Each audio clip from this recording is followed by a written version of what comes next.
Welcome again to the Crimson Sith channel. In the last episode you watched my former mentor defeat the soul of Naga Sadao. So it is tasked to me now to come and teach my former mentor that I now am the true Dark Lord of the Sith. And I have a few words prepared for him while we wait.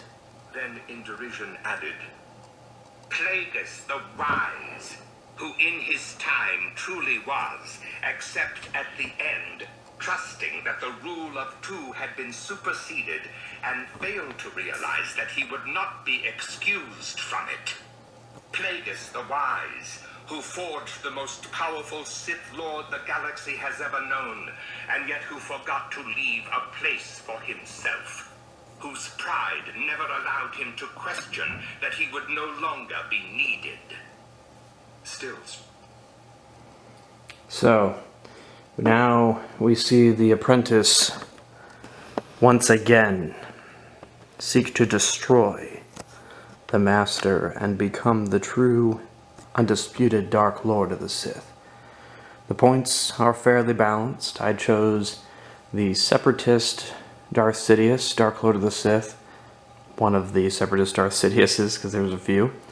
I chose the one that's 61 points because it's 2 points away from Darth Plagueis, which seemed fair. Sidious also has Force Renewal, but only one. But he has Sith Lightning, which is a 2-force, 30 damage attack. And I think that'll give him somewhat of an advantage because he can Force Lightning instead of melee strike to avoid the parry ability.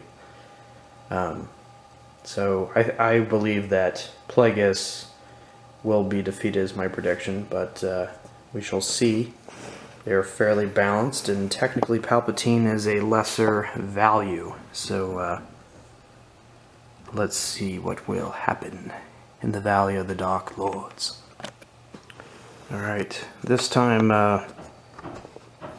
Plagueis sees that he needs to, the advantage is his to attack, so he rushed forward because in between his force abilities he'll need to strike him. Sidious moved first with a 20 initiative, so he moved in from the left and didn't move quite as far as Sadao did in the last game because he's going to rely on force attacks. So no damage first round, but next round will be interesting, and there's probably going to be a lot of moving around because Sidious will need to move to avoid getting hit too much with melee. Alright, Plagueis got the initiative and struck Palpatine, and then Palpatine moved away onto the Rebel and did some Force Lightning. So 20 damage to Sidious, 30 damage to Plagueis. Plagueis has 90 left, Sidious has 110 left. And I rolled for initiative. Plagueis is going to go first, so he's going to rush over and hit Palpatine, I'm sure. Okay, so this round, Plagueis rolled a critical on, he rushed over and attacked him, hit him with a crit. That is double damage, so Palpatine got 40 damage. It's quite a hit, and then, so he's got 60 total damage. And then Plagueis got hit with Force Lightning, so he's got 60 total damage. But remember, Sidious has 10 more health than Plagueis, total at the beginning. So Sidious moved away after the Force Lightning attack because he has a range of 6 on that, so he can move. And I rolled for initiative, and Sidious got initiative, so he's going to be able to get away from him a little bit. So it'll be an interesting turn. It's an interesting game of cat and mouse. So Palpatine didn't have enough Force chips to be able to do Force Lightning, so he had to move away and generate. He moved 12, which kept him far enough away where Plagueis couldn't use his Force Corruption, because if he hits him with that he can do 40 to him. So it'll come down to the initiative roll. I'm not going to roll it on camera because it's going to be too important. But Plagueis needs to keep getting the initiative and then strike him and run. So initiative's going to be hugely important this game. So this is going to be interesting. Sidious moved away after doing Force Lightning to Plagueis, but Plagueis was able to just reach him and do 40 damage. It's not looking good for Palpatine since he doesn't have enough for another Force Lightning attack, even though 30 damage is exactly what he needs to kill Plagueis. Although 30 damage is also what it takes to kill him, and Plagueis has enough to use corruption on him and kill him. So really the only way that I see Palpatine getting out of this, he needs to roll initiative, he needs to win the initiative, and he needs to rush forward and melee attack Plagueis. And not only that, but he has to get a critical. He needs to roll a 20, and he needs Plagueis to then not parry it. So we need Palpatine to get a perfect turn to win, and we'll see what happens.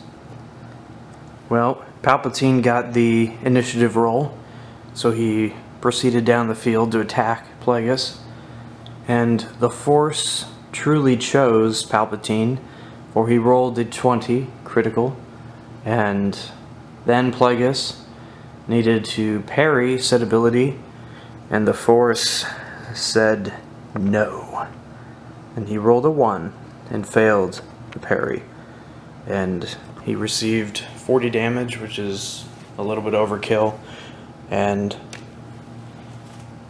Plagueis was defeated by Palpatine again. But yeah, Plagueis seems a little OP with his Force corruption. He can just lay down 40 damage. It takes 4 Force chips, but it's pretty crazy.